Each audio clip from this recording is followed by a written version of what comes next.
अस्सलाम वालेकुम वरहमतुल्लाहि वबरकातुहू। उम्मीद है कि आप लोग सब खैरियत से होंगे।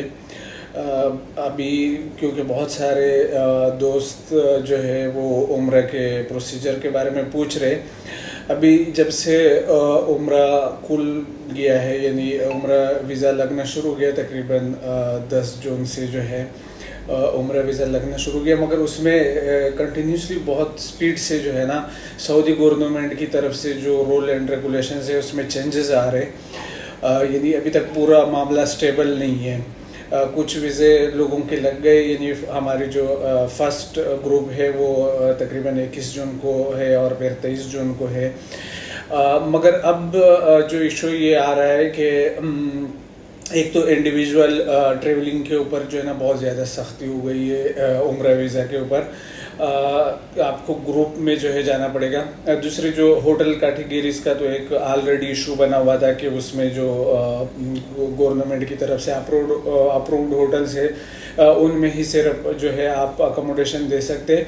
मगर अब उसमें मज़ीद चेंजेस हो गए कि अभी आप क्वाड के अलावा जो है ना अकोमोडेशन आगे, यानी जो शेयरिंग में जैसे ट्रेवल एजेंसी 5-6 बंदों के रूम्स होते थे वो भी ख़त्म कर दिया है। अगर आप क्योंकि अभी उम्रा वीज़ा के लिए ये मैंडेटरी कर दिया है कि आपको जो है उसकी अकोमोडेशन और ट्रांसपोर्टेशन जो कंफर्म होगी वहाँ पे, यानी उसका वाउचर, और वो फिर वेरीफाई भी करते हैं, उसके बाद ही वीज़ा इशू होता है। मगर अब क्योंकि जब आप वाउचर अपलोड करते हैं तो उसमें आप शेयरिंग में जो है क्वांट और इस तरह की जो थी, यानी 5-6 बंदों के जो बेड के रूम थे वो अकोमोडेशन अब नहीं डाल सकते। अगर वो डालेंगे तो वो भी जो है वीज़ा अप्रूव नहीं होगा।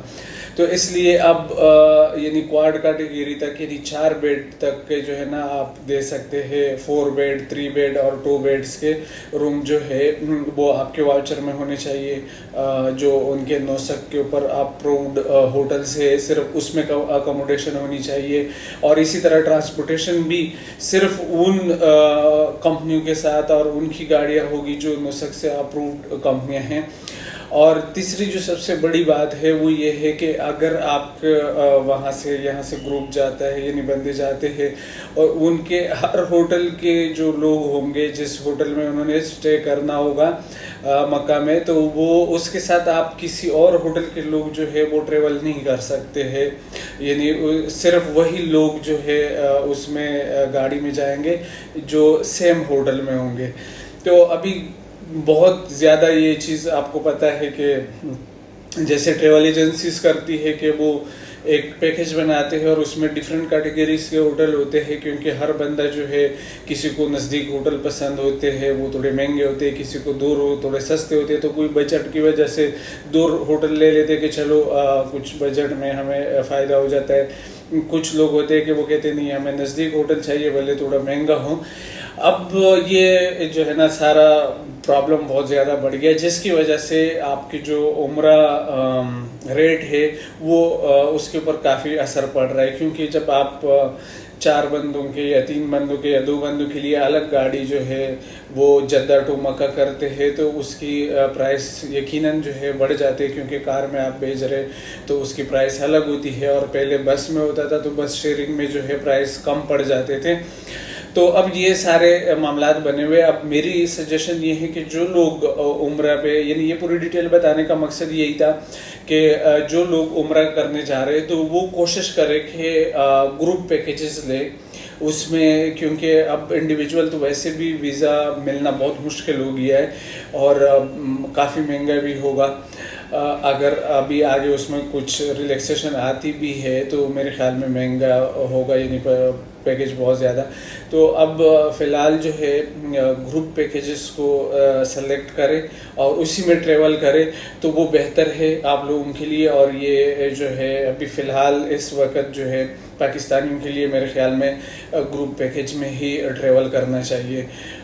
ये तो अभी तक की अपडेट थी, तो मैंने बोला लोगों को थोड़ा अंदाज़ा हो जाए, क्योंकि बहुत सारे लोग कहते हैं कि अभी जो पिछले स्टार्ट के आप लोगों के पैकेजेस थे और अभी जो नए पैकेजेस आ रहे तो उसके रेट में काफ़ी फ़र्क है। तो उसकी मेन वजह यही है कि वहाँ से जो है मामलात काफ़ी इस तरफ जा चुके हैं। तो अभी नए अपडेट का अगर कोई रिलैक्सेशन आती है ये पॉलिसीज़ के अंदर तो इंशाल्लाह फिर रेट दोबारा जो है रिवर्स आ जाएगी, मगर अभी फ़िलहाल यही सूरत हाल है और इस वजह से जो है काफ़ी मसले मसाइल है।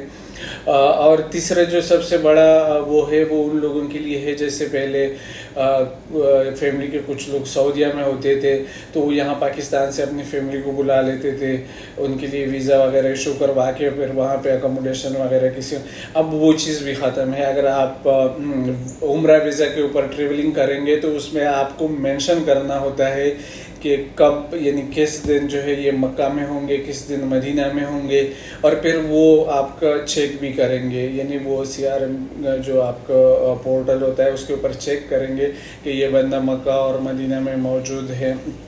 तो ये सारी चीज़ें जो है अब काफ़ी इसके ऊपर मसले मसाइल आ रहे। तो जो लोग वहाँ किसी और शहर में है यानी मक्का मदीना से बाहर और वो अपनी फैमिलीज़ जो है बुलाना चाहते हैं वहाँ पे कि उम्रा भी करें, तो वो कोशिश करें कि उनको विज़िट वीज़ा पे बुलाए। उम्रा वीज़ा पे जो है बहुत सारे यानी इस तरह के स्टेजेस है, क्योंकि अगर आप किसी के लिए भी उम्रा वीज़ा इशू करते हैं तो उसकी होटल कंफर्मेशन, उसकी ट्रांसपोर्ट कंफर्मेशन ये मैंडेटरी है, और एयर रिटर्न टिकट 1 PNR पे होना चाहिए और कंफर्म होना चाहिए, कोई डमी वगैरह टिकट नहीं चलते। तो ये सब चीज़ें जो है अब नई अपडेट है। अब आगे अगर कोई और अपडेट आती है तो फिर इंशाल्लाह आप लोगों के साथ शेयर करेंगे, मगर अभी तक यही मामला है।